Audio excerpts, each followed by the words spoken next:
Hello, Dr. everyone. Yeah. Yes, Anjali, you start. Yeah. So this is Dr. Anjali Bhatt, and it's a great pleasure to introduce Dr. Bakris to the esteemed audience. He is a professor of medicine and director of ASH Comprehensive Hypertension Center, the University of Chicago Medicine, Chicago IL. There's a lot to say about it, but rather than wasting time on it, I would like to hear what he has to say to all of us about updates in hypertension management and kidney response in diabetes.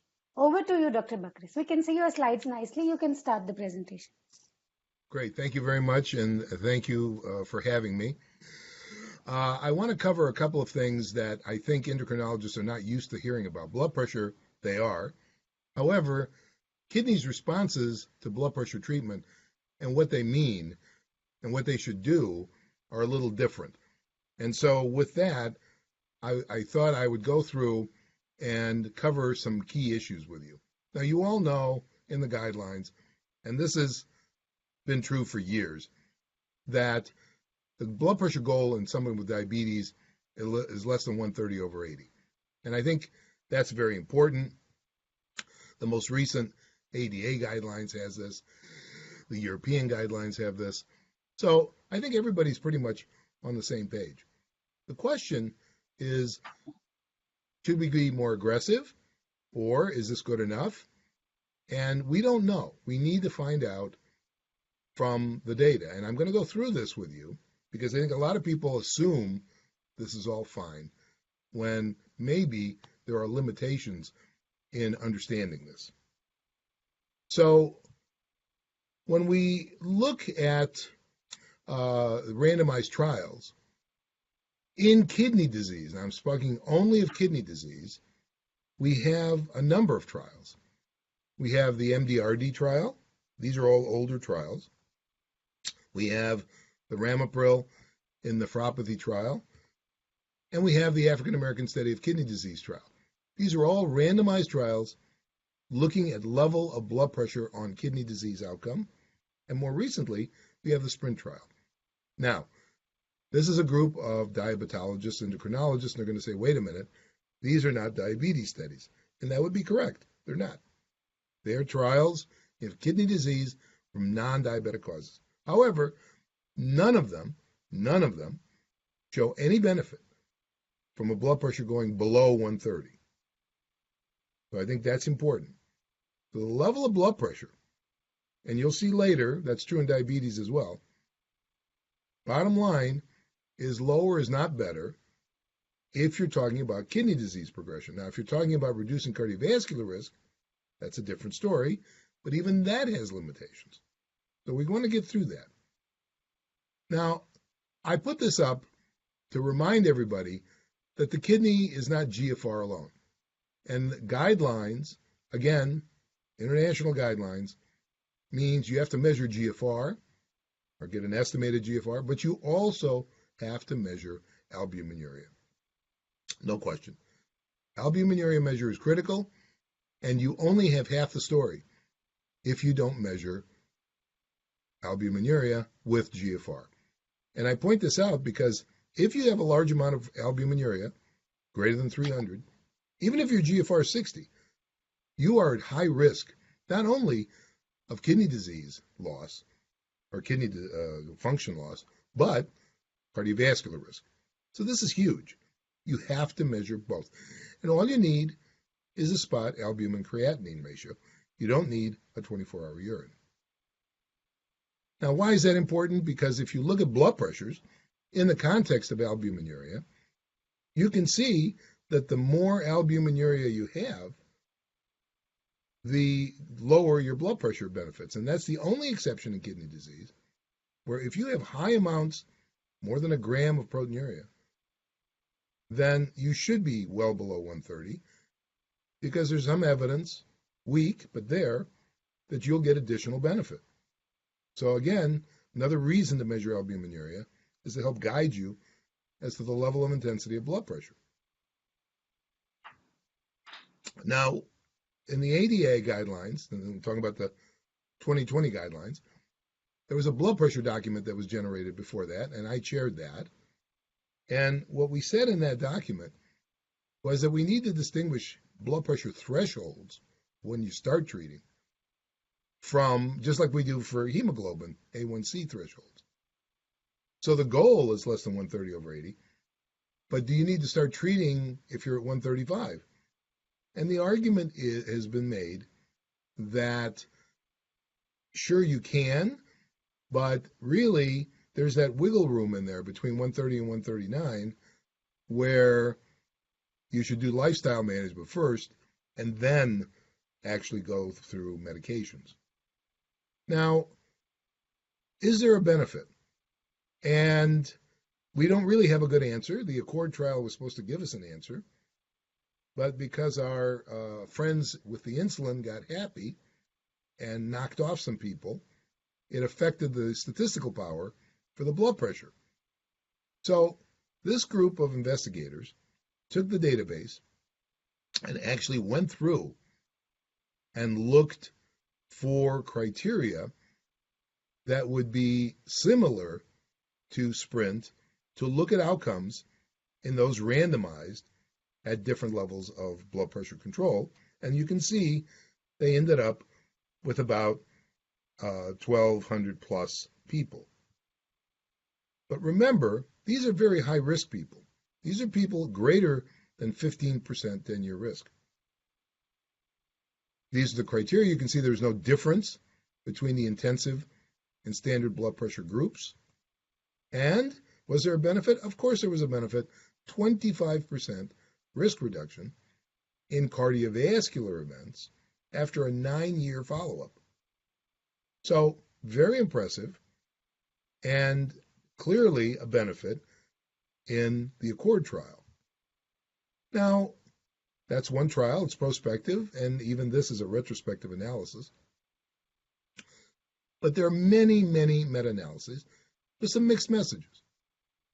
This is a very large, well-done meta-analysis looking at 10 millimeter increments of systolic blood pressure change in people with very high risk, many of whom had diabetes.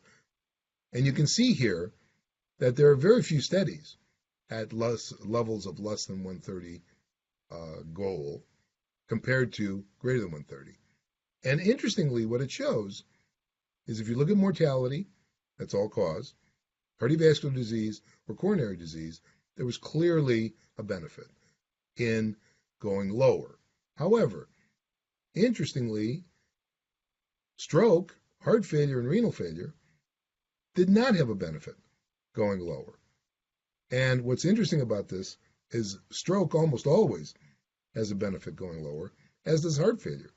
That was not seen here.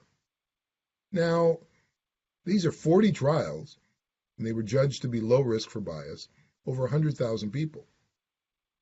There was another analysis that was done, again, very large database, again, looking at 10 millimeter increments, and did not see a benefit going below 130 for cardiovascular events, coronary heart disease, or stroke. So again, some consistencies and some inconsistencies. A tour de force analysis was this analysis, because this looked both at people with diabetes and people without diabetes, and you can see it's about 70,000 people. And they focused on kidney disease here, with 1,031 cases of dialysis reported. So, what did they find? Well, you can see this is very complex, and I'm not going to go through the whole thing with you. But I want to point out to you that there was a very large range of baseline blood pressures in this analysis. And clearly, the higher your pressure was, the more benefit you got by lowering it. I don't think anybody is surprised by that. But the real question was, is there a difference in terms of the people with diabetes being treated versus the people without diabetes? That was the real question here. And this looked, again, renal and cardiovascular events. And what you found was, contrary to past recommendations, and again, this is published in 2017, In diabetes, there is little or no further benefit in lowering the systolic BP below 130, whereas there is continued benefit in people without diabetes going below 130. This is a very provocative study, large, again, problems like every meta-analysis. And then there was this study of over 19,000 people studied or followed for 16.2 years as an average. And these are people with diabetes and without diabetes. And here, if you look at this, the benefit maxed out at a systolic blood pressure of about 130. You're looking at the estimate with the confidence intervals. And if you get below 120, the risk actually goes up dramatically. What about without diabetes? Well, the benefit maxed out at 120. So you get a benefit going down 10 more millimeters, and there was no additional increased risk when you went below that. So clearly, there is a difference, and whether this is related to microvascular disease, whether it's related to some other problem, unclear. However, there is a difference. Now, this is a very large Chinese study of over 28,000 people with diabetes. Everybody here had diabetes. It was a community-based study. And again, you can see the hemoglobin A1Cs, reasonably well controlled. And you can see the blood pressures are not that well controlled. And so what they looked at here was, does it matter how low your blood pressure goes in terms of cardiovascular outcomes? And so when you look at this, what you see, interestingly, is if your blood pressure was above 130, that you really did not do as well as if your blood pressure was below 130. So it is consistent with some of the earlier meta-analyses here, suggesting that you clearly do get a benefit in people with diabetes in the primary care setting. Again, the follow-up here is about 5 years, but the bottom line is there is a benefit from lower pressure. And I think that's why most guidelines, in fact, I would say all guidelines, agree less than 130 over 80. Putting together both kidney and cardiovascular benefit is really where you want to be. Now, if you're really well controlled, you'll notice in that study in China, blood pressures were 140s and 150s. But what happens if you come in with your blood pressures already well controlled? So this is the J-Do-It-3, and this is a study that was done in Japan, and it actually looked similarly like a cord to intensive versus conventional therapy in a very large group of people. It was open labeled, randomized, and you can see here, duration of diabetes was around 8.5 years, and about 12% of these people had cardiovascular disease coming in, and hemoglobin A1Cs were around 8. But look at the blood pressure. Coming in, 133 to 134. Beautiful blood pressure control coming in to the trial. And when you look at the randomization, very nice randomization with very good blood pressure control. Even the less intensive group is below 130 compared to the intensive group in both systolic and then when diastolic, you've got diastolics almost down to 70.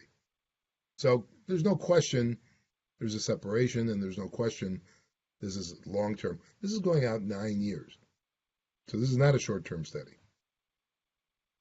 Well, was there a benefit? Well, it looks like there's a benefit until you do statistics. And so there's definitely a trend, no question, but it did not make statistical significance for cardiovascular or the primary outcome, which was cardiovascular and all-cause mortality. And the main secondary outcome related to stroke didn't quite make it either. It was there. So is there a benefit? Well, one could argue there's a trend for a benefit. Is it definitive? And the answer is no, it's not. So I want to come back now. I think I made the point, your blood pressure goal should be less than 130 over 80 for a very good reason. And You should not try to push it too low in diabetes because there could be consequences, especially in people with coronary disease and other microvascular diseases. But one of the things that is a pet peeve of mine as a nephrologist is people backing off immediately from ACEs and ARBs when they're treating people because the creatinine goes up. So I want to remind you, these are very high risk groups. I also want to remind you, the guidelines are very clear on mandating ACEs and ARBs in everybody that has 300 milligrams of albuminuria or more that clearly needs blood pressure management. Now, this is a study we did back in the late 1980s. We did a long-term follow-up, and we actually put some other data together in a meta-analysis and published it in 2000. And this is the first data, and I'm sure some of you have heard this, not just from me, but from others, that you should allow up to a 30% rise in serum creatinine when treating people with ACEs and ARBs. And what we did here is we used lisinopril. We titrated the dose to 40 milligrams a day. This is when lisinopril first came out. We see the blood pressure change, and we measure GFR. This is real GFR, not estimated. And you can see these are pretty healthy kidneys. And we saw blood pressure reduction. We saw GFR reduction at 1 month. And then we continued to follow these people for 5.5 years. And you can see there's some additional blood pressure control, some additional reduction in GFR, but not as much. And then the question was, are we harming the kidney? Because we saw no other evidence of it. And we thought the best way to do this is stop the ACE inhibitor, keep the blood pressure controlled, and then see what happens to GFR. So we use clonidine because it's neutral on everything regarding the kidney to maintain blood pressure, waited a month, and came back and remeasured GFR. And you can see it went back up. Now you can say, wait a minute, it didn't go back up to normal. Well, remember, you're losing 1 ml per minute per year as an average, or a little less than that, under normal circumstances. This has been 6 years. So if you do the math, that's about where you should be. So we concluded in this paper, not only is there no harm, but there actually may be a benefit. And basically we said, for the first time, to allow up to a 30% increase in serum creatinine after starting the RAS in the presence of blood pressure control and absence of hyperkalemia. Well, fast forward to today, again, data from the Accord BP trial, where they asked this question with regard to cardiovascular outcome, because everybody said, well, creatinine's going up, your cardiovascular risk going up, that's bad. Okay, well, that was addressed in this analysis where they looked at people with less than a 10% increase in creatinine, a 10 to 30% increase, and a greater than 30% increase. And they looked at both the intensive and other group. And you can see very clearly there was no increased cardiovascular event that occurred regardless of what happened to creatinine. Very important point.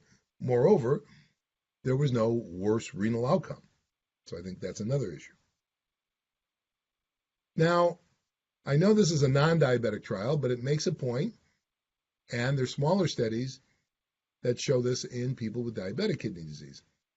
This is the SPRINT trial, and again, was not powered for a renal endpoint, but they looked at this, and what you see is a 30%, those that had a 30% change in GFR was significant. But what was accounted for that? The most common reason for that change, apart from hemodynamics, was volume depletion, dehydration. No question. And you need to understand ACEs and ARBs are make you very sensitive to volume changes. So if you become dehydrated, you'll get further lowering of blood pressure and further reduction in kidney function. Now, in this trial, over 85% resolved within 3 to 6 weeks. The medicine was continued, was not stopped, continued. And they still resolved with hydration. So very important. They asked the question, is this causing harm to the kidney? Is this AKI? Absolutely, positively, no. These are all markers of AKI. They measured them, and you can see for yourself, none of them were significant. So this is a hemodynamic effect. This is not an injury effect. You should not back off, because if you do, there are consequences. And this paper just got published. It's a very important paper. Roughly 4,000 people plus were looked at, and these are people with advanced kidney disease, 50% of whom had diabetes. And you can see the baseline GFR is 23. I think most people be scared to give ACEs and ARBs with a GFR 23. But they looked here at all-cause mortality, cardiovascular events, and ESRD in this subgroup of people on ACEs and ARBs. And clearly, this is a group where ACEs and ARBs would be indicated, but there's not a lot of data at this low level. And what you see here is when you're looking at a decrease in GFR by greater than 40% within 1 year, bottom line is if you continued ACE treatment, so these are people who got ACEs, they had a greater than 40% change or equal to a 40% change within a year of GFR, but they were continued or they were discontinued. If you were discontinued, look at survival. Dramatically less. Now that's all-cause mortality. Here's MACE. So cardiovascular events, same story. Same story. And again, people with GFRs of 23. What about dialysis? Everybody thinks, well, you're going to get to dialysis faster. Turns out, not true. You can see here for yourself that there were fewer people going on to dialysis on ACEs and ARBs than not. So I think it's important to understand that if you prematurely stop these drugs, you think you're helping the patient. You're not. Now, I understand, and everybody's going to scream at me, hyperkalemia. I got it. I understand. But I'm going to give you a little tip of how to deal with that, because also very important. And by the way, in case you didn't read the slides, all this data is from the Geisinger Health System here in the U.S. So what are the risk factors for hyperkalemia? Well established, GFR less than 45 is a risk factor. So if you have that, I don't care what medicine you're on, you're at higher risk for developing hyperkalemia. If you're on a diuretic and your potassium is already above 4.5, and you're starting an ACE or an ARB, you're at higher risk. And of course, the combination gives you the highest predictive value. So how do you deal with this? Well, all of us are familiar with K-exalate or SPS, but we all know it's got side effects, it's not well tolerated, and there's no way you can use that to manage these people chronically. That's a given. But we have two new binders, patiromer and ZS9, or Veltassa and Lokelma, at least here in the U.S. And I know these are available in Europe. I know they're available in Canada. I know they're available in the U.S. I'm not sure about the rest of the world, but I'm going to tell you that these are really enablers of RAS. They are therapeutic facilitators. And I'm going to show you some data now to make the point. This is a study that was done by Rajiv Agarwal here at Indiana University. And Rajiv asked the question, what about people with kidney disease that have diabetes that have resistant hypertension? So they need a fourth drug. And the guidelines, as you know, recommend Spiro as the fourth drug. Well, you're not going to be able to handle that if you have renal insufficiency. And these people had a GFR of 36. So clearly, they're at high risk. They were already taking 3 drugs, and their blood pressure was not controlled. So what we did, or what he did, is he randomized people to patiromer, or Veltassa, or placebo, and then gave Spiro, and then looked to see who could continue with patiromer and Spiro versus the placebo group, and who would achieve blood pressure control. So it turns out, when you look at this, the people on patiromer did far better than the people on placebo, And by the way, you only need to give this once a day, and the most common side effect is constipation. So again, something to think about. When you look at hyperkalemia as a side effect, you can see it was 7 times more common in the people in the placebo group. And when you look at blood pressures were similar in both groups, but the other group needed 2 additional medicines with other side effects that were required versus those that got Spiro and Patiromer. So this is one example. There's another trial ongoing now in people with heart failure and diabetes that is actually looking at outcomes and using Patiromer to facilitate spironolactone use. So very important to know that there's a way out if you need to keep these drugs going. So I want to finish by making some major points here. Number one, it's very important to preserve kidney function and lower cardiovascular risk. And the way you're going to do that is to keep the blood pressure below 130/80, or I would even say in a range of 125 to probably 132, 133. If you're anywhere in that range, that's a good place to be. A rise in serum creatinine of up to 30% of baseline with no hyperkalemia, and given that the blood pressure is controlled, that's important, given that the blood pressure is controlled, is fine. Leave it alone and keep going, and make sure that the patient understands that their volume status is critical, and that if they develop diarrhea or some gastrointestinal problem, they need to stop the ACE or the ARB, or they will get into trouble. Very important instructions to the patient. If you consider a potassium binder that is going to help you, in other words, if you give an ACE inhibitor ARB and you see the potassium go up, obviously you can modify diet and whatever, but it's important to consider the fact that beyond diet, beyond diuretics, there are potassium binders that actually can help facilitate the use of the RAS inhibitor and preserve kidney function and reduce cardiovascular risk. And so stopping RAS blockers, as I've shown you with some really good data, for perceived safety reasons, fails to protect the kidney and increases cardiovascular risk. And so really, we need to be very vigilant and understand that the kidney is a regulatory organ. It doesn't just, do things. It maintains balance, electrolytes, blood pressure, everything. It lives for pressure. So if you substantially reduce the pressure, you go from 170 to 130. I don't care if you use diuretics. I don't care if you use beta blockers.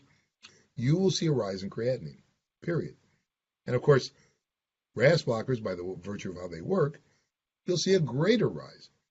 That does not mean you've hurt the kidney. It means you've reset the kidney. It is the equivalent of giving beta blockers to heart rate. You've reset the heart to work at a lower rate, and that lower rate actually is beneficial. So I think that's the way you have to think about this. And with that, I'll end and answer any questions or comments you have. Thank you.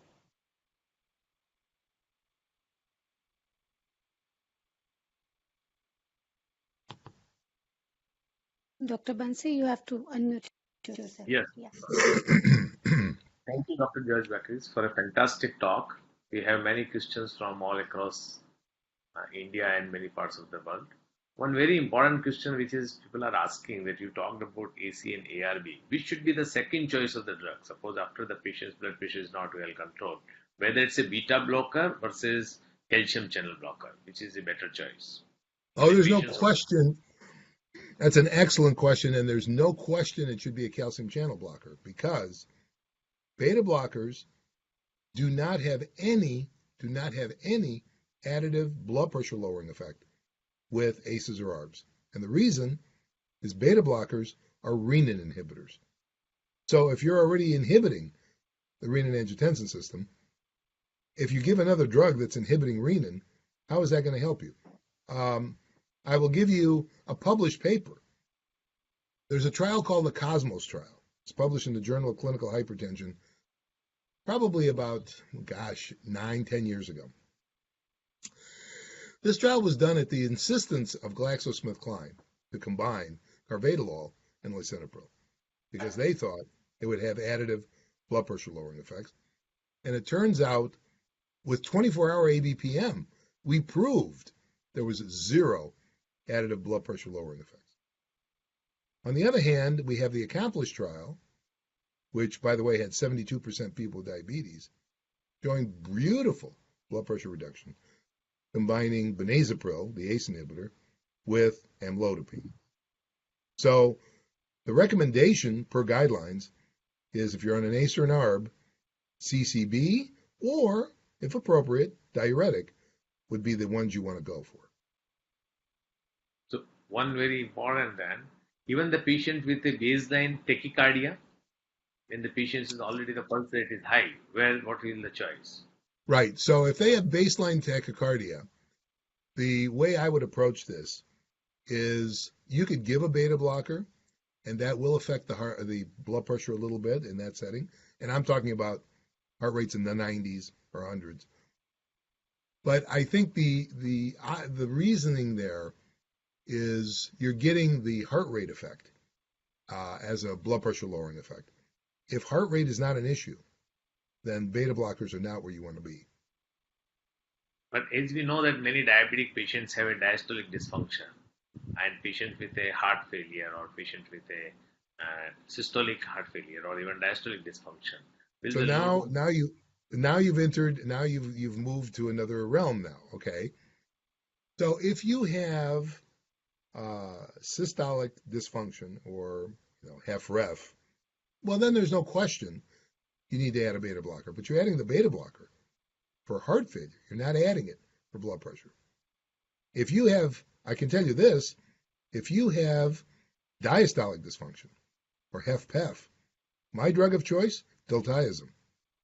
I use diltiazem all the time in that setting. Beautiful, beautiful effect. Is any role of this newer calcium channel blocker? I don't know whether they are available in US or not, but here in India, like cilnidipine, SDDipine, many more calcium channel blockers are available. I can tell you, no, they're not available. Licidipine, I mean, these drugs, I don't know. I mean, I've read about them. I haven't used them. I think it's you're splitting hairs. I'm not sure that there's a real advantage to those agents. And in a similar way about the newer ARB also, because after that there is losartan and newer sartans had come. So after the now there's no question. I can tell you there's no question that losartan is amazing, and I'm a big fan.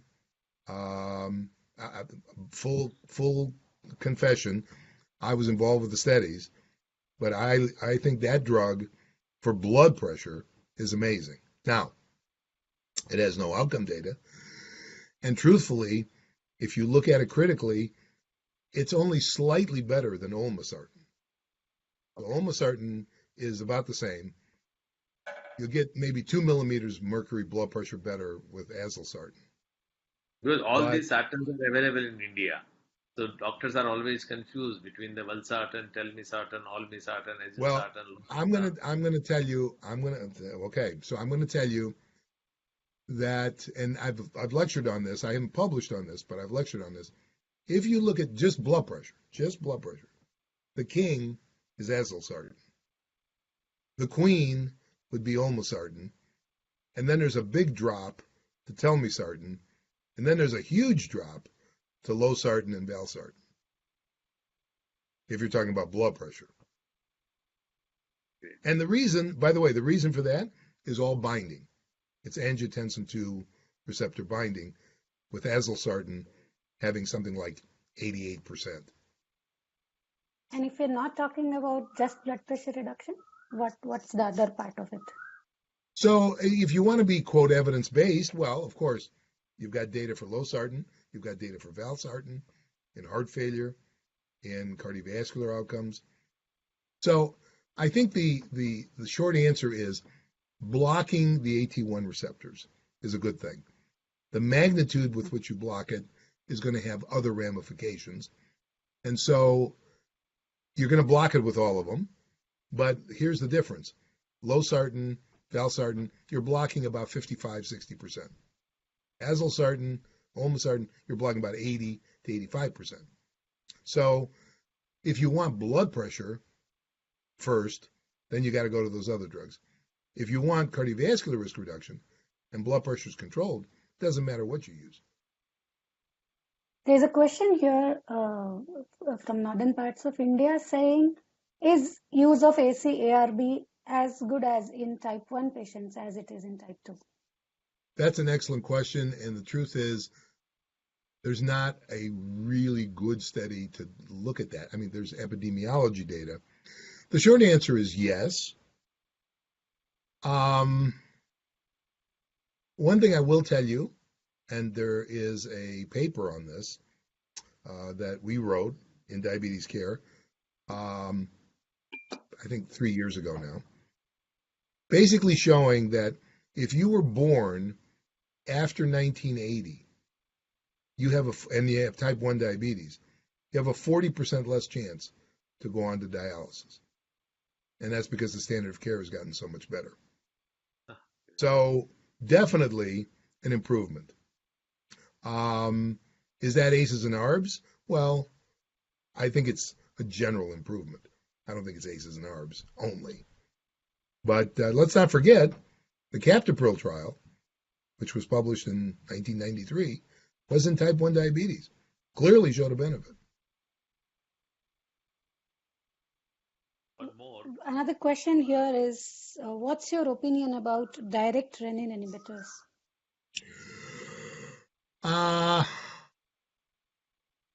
Well, I apologize to those people that like them. Direct renin inhibitors, I'm not a fan. I'm not against them, but I don't think they offer anything more than what a good dosing of an ACE or an ARB would offer. As far as blood pressure, for sure, that's true. There are places where I have used them, but it would not be in diabetes, it would be in dialysis patients that have high renins and high pressures. The other problem with those, the bioavailability is very low. And if you try to get more drug into the system, you get GI side effects. So they have limitations. So, and they're, at least in the US, more expensive than ACEs or ARBs. So I'm not a big fan. I have one question. During this pandemic COVID, the controversy of ACE and ARB, whether we should That's use garbage. That's garbage. That is garbage. No. There are now, well, there's 2 papers that I know of. There's another one that I know is coming out where they have specifically asked the question, number one. So I'll ask the question and answer it. Number one, there's a paper coming out in the European Heart Journal. Do ACEs and ARBs affect ACE2 activity in man? And this was specifically looked at, by the way, in heart failure. And the answer was no, they do not. And maybe in animals, but not in man.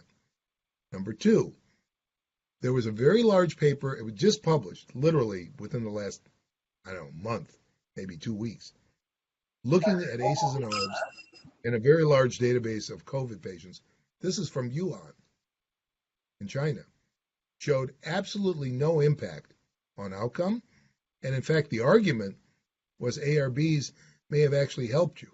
Now, of course, this is epidemiology, so we don't know anything about that. But bottom line is no. There are all the American College of Cardiology, the American Heart Association, the Blood Pressure Council of the U.S., the European Society of Cardiology have all said, do not stop ACEs and ARBs, and that was before these papers came out. So I think the data is pretty clear. ACEs and ARBs do not increase your risk at all and should not be stopped. There's some data that they protect. Well, I would That's say, so I'll be garbage. nice. I wouldn't say garbage. I would say That's very soft data. I wouldn't sit on it. All right. So I think the bell is rung. Dr. Sabu, shall we wind up? Yes, yes, There are a lot of please. questions, but we can take them later. So Okay, great. I would take the privilege to thank Dr. Bakris and Dr. Sabu for a wonderful presentation and interaction. Over to Dr. Agrawal for the proceedings. Before Dr. Thank you. Bakris goes off the lecture, I want to thank him for stepping in at the last moment to replace Dr. DiFranzo. We really want to thank you, for taking this initiative. Thank you so much. It's my pleasure. Ralph is irreplaceable, but I tried my best. Thank you so much. Thank you.